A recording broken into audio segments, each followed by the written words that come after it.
Minneapolis is the largest city in the state of hockey. It's the city of lakes and the city of outdoor ice rinks. Home to more outdoor rinks, in fact, than any metro area in the country. The numbers may surprise you. Chicago has a total of 5 outdoor rinks. New York has just 7. St. Paul is high on the list with 14, while Minneapolis tops the charts with 48.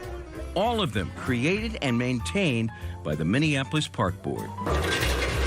We pride ourselves in being public-based and try to make the best product that we can and offer it to everybody within the city, where it's not just in one part.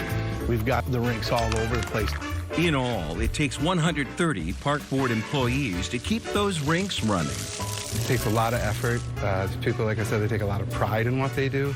They have no problem getting out there at 5 in the morning and reflooding and hoping that it holds for the day.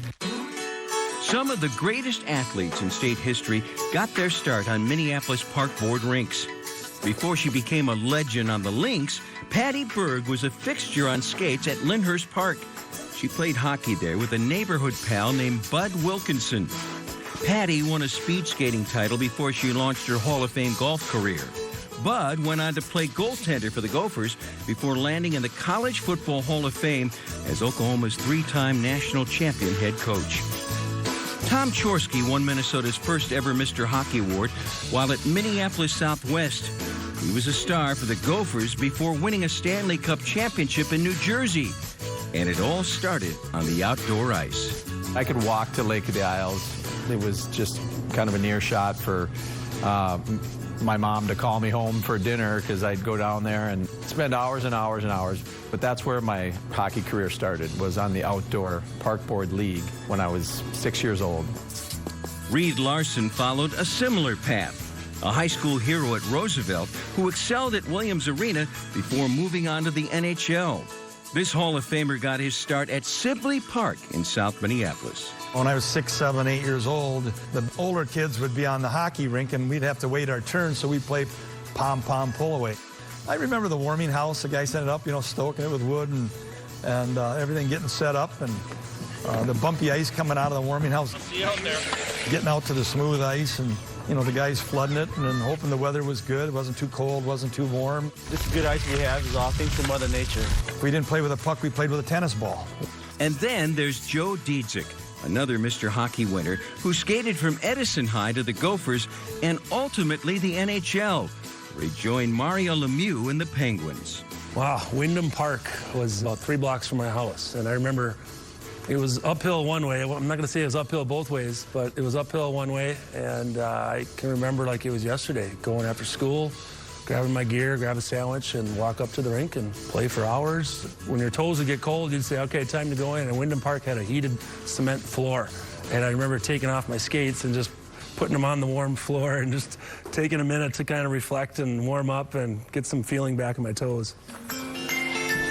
Toes still get cold at Wyndham Park. But now that rink features an upscale warming room with comfy couches, along with free popcorn and hot chocolate.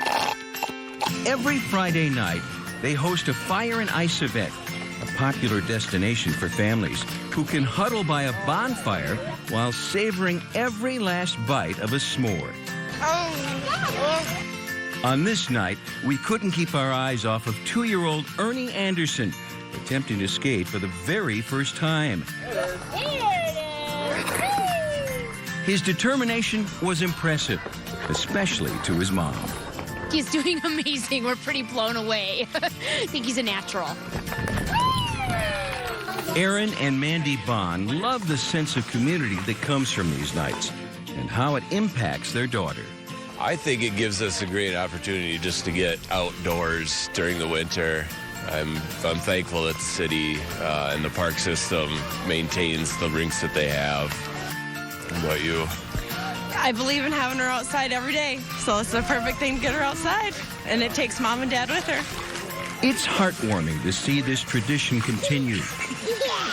Families skating together on the outdoor ice at Wyndham Park and at all 48 rinks in the city, carefully maintained for over 100 years by the Minneapolis Park Board.